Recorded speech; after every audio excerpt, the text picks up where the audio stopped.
recently read this new report from the Center for News Technology and Innovation.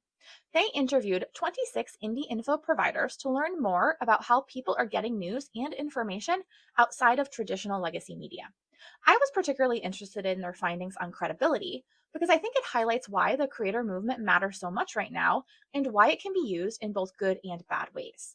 The report breaks credibility down into two things: authenticity and authority. Legacy media tends to emphasize authority alone, which can result in impersonal one way communication. But authority alone isn't trustworthy to many people anymore, so it makes sense as to why many of the indie info providers they interviewed integrate both authority and authenticity into their work.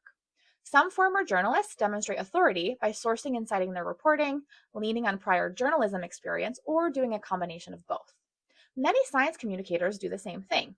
I provide references and draw on my scientific training. But the authenticity piece is where things get really interesting for me. Compared to the communication styles of legacy media, these creators build trust by showing up as whole people, sharing their values, and actually engaging with their audiences. That resonates with me deeply. One of the ways we rebuild trust in science and public health right now is by meeting people where they are, showing up as real people, and helping them answer the questions they have, not the ones we assume they have. One creator they interviewed said, "Humans trust humans. They don't really trust brick walls." This is a sentiment I mention all of the time, and it's something I think we can lean into at this moment to help better spread accurate and useful information. So now tell me, when you're considering who you follow for science and news, what factors go into their credibility for you? Let me know in the comments.